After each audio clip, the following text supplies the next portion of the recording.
Welcome back to the Deep Dive. We are so glad to have you with us. Today, we are turning our attention to an object that is probably sitting in your garage right now. Or maybe the basement. Or the basement, yeah. It might be buried under a pile of old camping gear. It might have a flat tire. Or, hey, maybe you ride it every single day. We are talking about the bicycle. Such a simple machine, really. It is, isn't it? Just two wheels, a chain, some handlebars, and that classic diamond frame. It really is deceptively simple. I mean, it hasn't changed all that much in over 100 years. It really hasn't. And usually when you hear a podcast about cycling, or, you read an article, it's about one of three things. It's either about Tour de France and, like, elite performance. Right, the pros. The pros. Or it's about the best gear ratios for climbing some mountain in the Alps. Or it's about how to commute to work without showing up completely drenched in sweat. All very practical things. Very practical, but today we are going completely off-road with this. We aren't really talking about just getting a workout in, although that is obviously part of the equation. We are asking a much bigger, maybe slightly more philosophical question. Go on. Can riding a bicycle actually lead to self-fulfillment? You know, it sounds like a massive stretch when you put it that way, doesn't it? It does. You put bicycle, this mechanical collection of tubes and rubber, and then self-fulfillment, this huge abstract psychological goal in the same sentence, and it sounds like a bad bumper sticker. 100%. But when we actually dug into the stack of research you pulled for this dive, and we have a really interesting stack of sources today, they range from exercise science to evolutionary biology and some pretty heavy psychological literature. The answer isn't just maybe. Yeah. It leans surprisingly and pretty strongly toward yes. And that is the hook right there, because I think most of us, myself included, we view the bike primarily as a tool. A to B. Exactly. It gets you from point A to point B. Or maybe it's a calorie burner because you had that extra slice of pizza last night and, you need to pay the toll. We've all been there. But the research suggests it's actually a catalyst for something much, much deeper. Exactly. It's a mechanism. And before we get too far ahead of ourselves, because self-fulfillment is such a loaded term, we should probably define what we actually mean by that. In this context, Good idea. we aren't just talking about having a good time or having fun. Fun is great, don't get me wrong, but it's fleeting. Right. It comes and goes. It does. We are looking at a concept that's really deeply rooted in psychological literature. It's often linked to Maslow's hierarchy of needs. Ah, okay. The famous pyramid we all learned about in high school psychology. Precisely. You've got your basic survival needs at the bottom, food, shelter, safety, but at the very, very top of that pyramid is self-actualization, the peak. Self-fulfillment, in this context, refers to a state of really profound satisfaction that you get from realizing your potential, from engaging in personal growth, and from experiencing a real sense of purpose. So it's the difference between feeling happy for an hour because you ate a good meal and feeling like your life actually has meaning and direction. That's a perfect way to put it. And the question our sources are grappling with is this: can a simple mechanical object actually help you climb that pyramid? It just seems almost counterintuitive, doesn't it? How does just pedaling a machine help you reach self-actualization? Well, the consensus in the literature seems to be that the bicycle is unique. It's unique because it bridges the gap between your physical health, your mental clarity, and your social connection. So it's hitting multiple levels at once. Multiple levels. It's what the researchers call a multifaceted engagement. It's not just one thing. We have data here from psychology, biology, and sociology that suggests cycling creates a very specific set of conditions. Things like biological safety, psychological flow, and social autonomy that are, well, they're basically prerequisites for a meaningful life. So our mission today, then, is to unpack those mechanisms. Yeah. We want to understand how pedaling a bike can unlock these flow states, build resilience, and maybe, just maybe, make us better versions of ourselves. It's a tall order for two wheels, but the science is there. And I think we should start at the foundation. You can't really have self-fulfillment if you're, biologically miserable. Okay, let's unpack this chemical foundation then. Section 1 of our dive is the biology of satisfaction. I think we've all heard of the runner's high, but the sources are pretty specific about a cyclist's high, or the neurochemical response to riding. Oh, it's a very powerful cocktail. When you ride, it's not just sweat leaving your body. Your brain is essentially operating a tiny pharmacy. Huh, I like that. You're getting a massive hit of endorphins, serotonin, and dopamine. And these are the heavy hitters of mood regulation. Endorphins are, your body's natural painkillers. They create that feeling of euphoria to, mask the physical effort. Okay. Serotonin regulates your mood and anxiety. It's the well-being chemical. And then you have dopamine, which is the reward chemical. That's the signal your brain sends that says, hey, you did a good job, do that again. And what I found really encouraging in the research, because let's be honest, not everyone listening is trying to be an elite athlete or wear full spandex, is that you don't need to be riding 100 miles to get this effect. No, not at all. That is such a crucial point. One of the sources notes that even a session as short as 30 minutes can trigger this immediate mood lift. Just 30 minutes. 30 minutes. It creates an optimistic outlook. It just changes your whole perspective for the day. That's a commute. That's a quick spin around the neighborhood before dinner. That's incredibly accessible. Exactly. And there's a why behind this that goes beyond just feeling good in the moment. Self-fulfillment is incredibly hard to achieve if your baseline state is stress. Of course. And think about modern life. We are constantly in a state of low-grade chronic stress. Emails, notifications, traffic, deadlines, that keeps our cortisol levels high. Cortisol being the primary stress hormone, right? Right. And if you are constantly in that fight or flight mode, you just can't think about personal growth. Your brain is focused on survival, on the next threat. Cycling actually lowers cortisol. It alleviates that physical tension. How does it do that? It essentially tells your biological systems, you are moving, you are active, you are handling the threat. It creates what the sources call biological safety. It lowers the alarm bells in your body, which then allows your brain to engage in higher level thinking. You just can't contemplate your purpose if you're drowning in cortisol. So biologically, it's literally clearing the noise so you can think straight. It's scrubbing the system. It's hitting a reset button on your baseline stress level. That connects directly to this other concept mentioned in the notes, cognitive clarity. There's a fascinating point here about blood flow and how it physically affects the brain's operation. Yes. It's a mechanics issue, really, when you get down to it. Cycling increases the delivery of oxygen and nutrients to the brain. So it's just better fuel delivery. Pretty much. The sources highlight that this leads to improved problem solving and creativity. Have you ever noticed that? You'll be sitting at your desk, stuck on a problem for like 3 days, staring at the screen. Oh, all the time. You give up, you go for a ride, and 20 minutes in, boom, the answer just appears in your head out of nowhere. It feels like magic, but you're saying it's just plumbing. Better plumbing to the brain. It's physiology, it's not magic. It's just a sharper mind that's being fueled by better circulation. When you are sedentary, your brain is sort of in maintenance mode.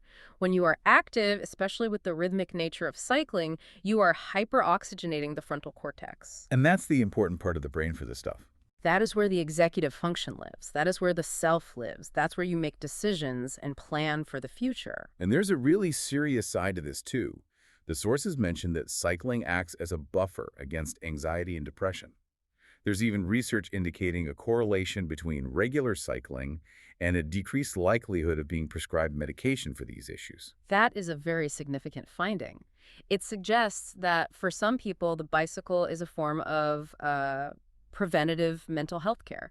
It stabilizes the mood, which is the bedrock you need to build a fulfilling life on top of. That makes sense. If your mood is swinging wildly or if you are stuck in a depressive rut, self-actualization is basically impossible. The bike helps lay that stable foundation. So we have the chemistry down. Let's move from that to the psychology.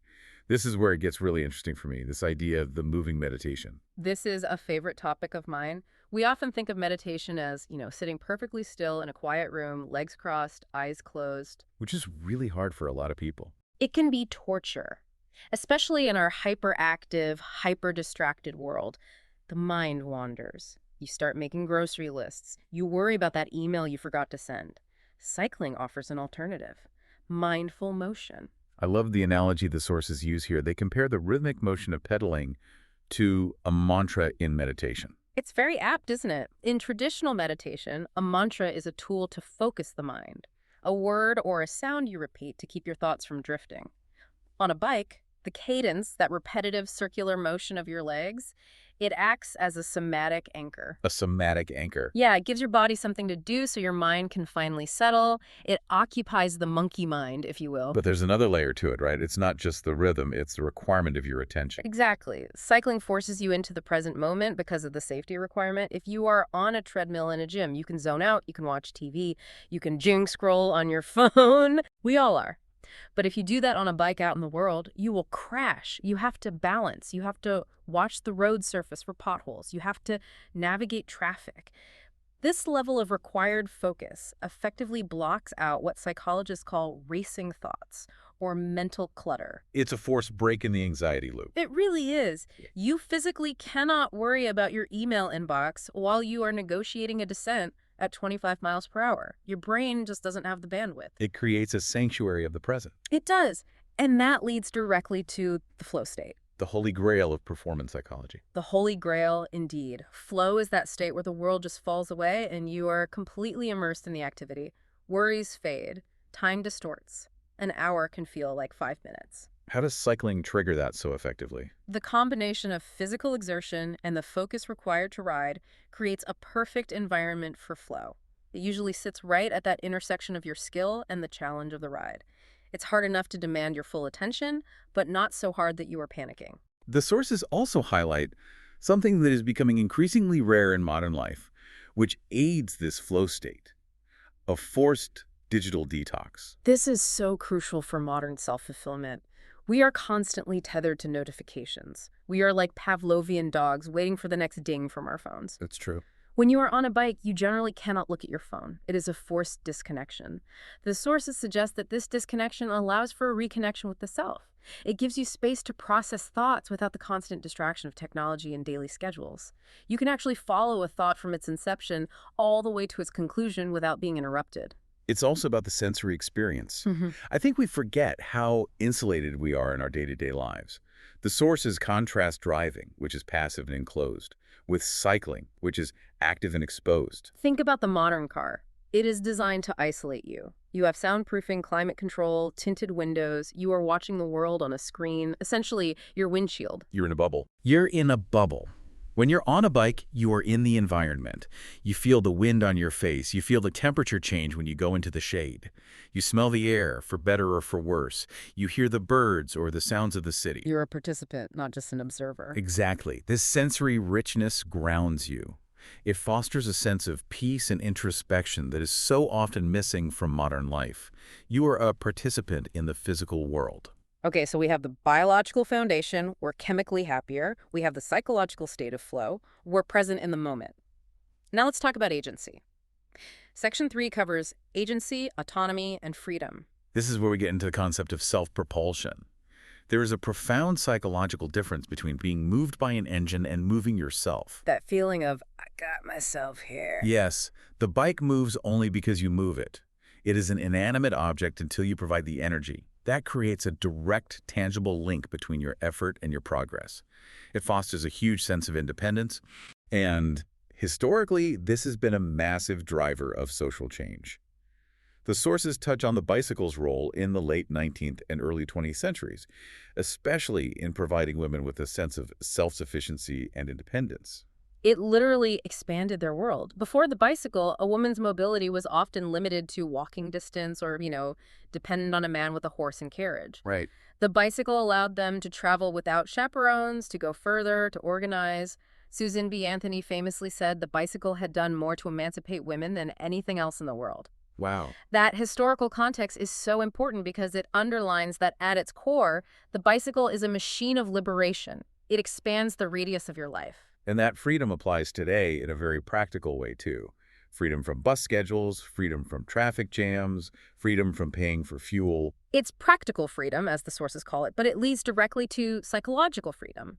This autonomy fosters self-determination, which the literature notes is absolutely central to self-fulfillment. Because you're in control. You are in complete control. You control the route. You control the pace.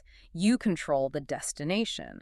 In a world where so much of our lives is dictated by bosses, algorithms, train schedules, and family obligations, that hour on the bike might be the only time of day where you are the absolute captain of your own ship. You decide left or right. You decide fast or slow. You are the engine and the navigator. I also want to touch on a point the sources made about technology, specifically e-bikes. There's often a debate about whether e-bikes count in this discussion. That whole is it cheating argument. The sources are very clear on this. E-bikes have democratized this sense of freedom. That's the key word. Democratized. They remove the physical barrier. So it's about acceptability. It's all about accessibility. Maybe you weren't fit enough to climb a steep hill, or maybe you have a knee injury, or maybe you just don't want to arrive at your work meeting needing a full shower. The e-bike allows you to access that same sense of liberation and exploration. It just expands the number of people who can experience this. It expands the demographic of who can achieve this form of fulfillment. It allows an 80-year-old to feel the same wind in their face as a 20-year-old.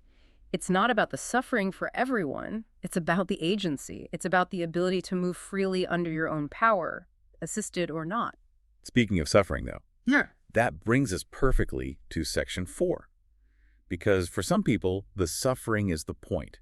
And this is where the psychology gets really weird and interesting. Ah, yes. Benign masochism. It sounds like such a contradiction.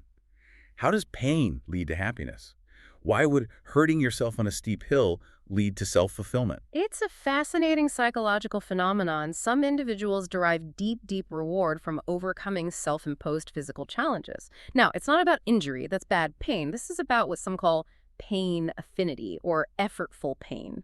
Okay, explain that. Think about it. When you are climbing a steep hill and your legs are burning and your lungs are screaming and every part of your brain is telling you to stop, but you don't. You keep pushing. You suffer through it. And when you get to the top, When you get to the top, that feeling is incredible. It's tangible proof that you are tough. It serves as an affirmation of your mental fortitude. When you crest that hill, you get a rush of relief and pride that you simply cannot get from sitting on the couch. and building on that, let's talk about resilience. It's more than just a feeling. The metaphor is inescapable, isn't it? We talk about climbing mountains in our careers or hitting a wall in our relationships. Overcoming a physical hill on a bike mirrors overcoming life's obstacles. It's like practice for real life. It is. The sources suggest that the perseverance you learn in the saddle translates directly to greater adaptability and a sense of control in your everyday life. So if I can survive the buck, that terrible feeling when you run out of energy 40 miles from home, I can survive a bad meeting at work. That's exactly it. It builds a confidence loop. You do something hard physically. You prove to yourself that you can endure discomfort and come out the other side. That fosters a greater sense of self-worth and mastery. You carry that with you. You carry that I can do hard things attitude with you off the bike. You become less fragile. Self-fulfillment requires resilience because, let's face it, life is hard. The bike provides a safe, controlled training ground for that resilience. And that sense of mastery isn't just an internal feeling anymore. We can actually measure it now. Section 5 looks at tangible achievement and gamification. This is a huge piece of the puzzle. Self-fulfillment often requires a sense of competence. We need to know that we are growing, that we're improving. But in modern life, think about office. Work progress is often so abstract. Did you have a good year? It's hard to tell sometimes. Exactly. But cycling provides concrete, undeniable metrics. We're talking about cycling journals, fitness trackers, apps like Strava and Garmin. The feedback loop is immediate and it's objective. You can see that your average speed increased by about 0.5 miles per hour over a month. You can see that you rode 20 miles further this week than last week. You can see your heart rate coming down for the same level of effort. It's proof. It's proof. Watching those numbers change provides a tangible sense of accomplishment. It validates all your effort. It proves you are changing for the better. But it's not just about the fitness numbers, is it? The sources mention a kind of mechanical mastery, too. That's a great point. There is a deep, almost primal satisfaction in learning to maintain the machine that carries you. Fixing a flat tire on the side of the road, adjusting your derailleur so the gears shift perfectly and silently. It's self-reliance. It's total self-reliance. In a world where we outsource almost everything, we call someone to deliver our food, we call a plumber to fix the sink. Doing it yourself is reclaiming competence. And there's also navigational mastery, just learning the landscape around you. Yes, learning the shortcuts, knowing which streets have less traffic. Becoming an expert in your own geography, that creates a powerful sense of place. And goal setting ties all of this together. That's so. Whether it is a charity ride you sign up for, a personal goal to commute 3 times a week, or even a local race, these goals provide direction, and that's a key component of the purpose aspect of self-fulfillment. It gives you a reason to get out of bed on a rainy Tuesday morning. So far, we've talked a lot about the individual, their biology, their mind, their personal achievements. But we are social creatures. Section 6 takes us into connection, the social and environmental fabric. You cannot talk about human fulfillment without talking about belonging. It's right there in the middle of Maslow's pyramid after safety. Cycling serves as this fertile ground for connection. I see this all the time, the nod. You pass another cyclist, a total stranger, and you both give a little nod. It creates an instant tribe, doesn't it, the cycling family? It can be casual, just that little wave of camaraderie that acknowledges, hey, we're both out here doing this thing. We're in this together. Or it can be a much deeper, organized connection through cycling clubs or group rides. There is a bonding that happens through shared effort. When you ride in a group, you are looking out for each other. You call out potholes. You wait for the slower rider at the top of the hill. Shared suffering creates strong bonds. It really does. And shared joy, too. But there is also a connection that goes beyond people. The sources talk about environmental connection or eco-fulfillment. This is about aligning your actions with your values. Right. For many people today, sustainability is a core value. But we are often forced to participate in systems that aren't sustainable. We drive cars, we buy things wrapped in plastic.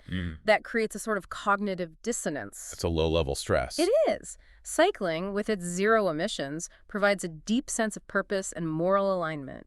You are moving through the world without actively hurting it. And there's the concept of nature bathing mentioned in the texts. Which goes back to that sensory immersion we discussed earlier.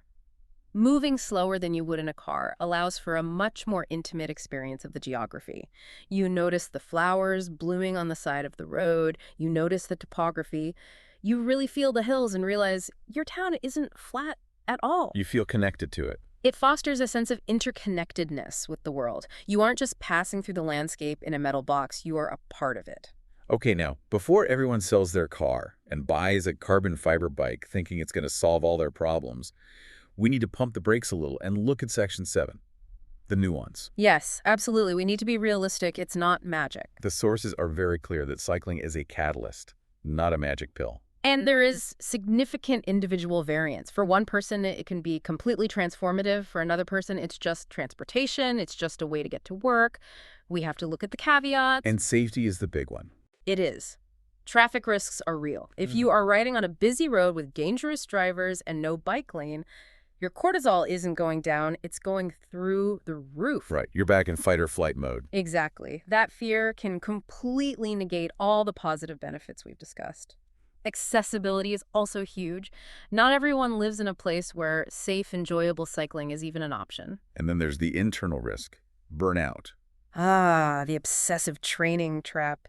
We talked about the benefits of gamification and apps like Spiva, but that can backfire spectacularly. If you get too hung up on the data, if you beat yourself up because you were 1 minute slower on your favorite climb today, you lose the joy. You turn the playground into another workplace. It becomes another source of stress. Precisely.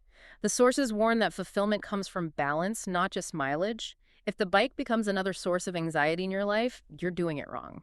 So the expert view is really about a holistic view then. Exactly. Cycling works best when it is part of a larger tapestry. It's not the entire picture. It supports your relationships because you are happier and less stressed. It supports your work because your brain is clearer. It creates the foundation, the health, and the energy for a fulfilling life, but it isn't the whole building. So let's bring this all together. We've covered the chemistry, the psychology, the social aspects, the risks. What is the final synthesis here? If we look at the chain reaction, it goes something like this. The physical health benefits lead to mental clarity. That mental clarity allows for greater emotional resilience. And that resilience, combined with social connection, leads to a realized self. So the bike is the starting pistol. The bicycle is the tool that kicks off that entire chain reaction. It's a simple machine that triggers these complex positive feedback loops in our biology and our psychology. It really changes how you look at a bike ride. I want to encourage everyone listening to view their next ride a little differently. Don't just think of it as a workout or a commute. See it for what it can be. Yeah, think of it as a microdose of independence. Think of it as a moving meditation. And realize that you are engaging in a practice that has historically and scientifically been proven to expand human potential. It's not just you and your bike. You're part of a long tradition. I want to leave everyone with a final thought to mull over. We've talked about moving from point A to point B. But if the bicycle allows us to move forward under our own power, exploring the outside world, while simultaneously allowing us to turn inward and process our thoughts, is it possible that the destination of every ride is actually a better version of ourselves? That's a beautiful thought. The destination isn't a place on a map. It's a state of mind.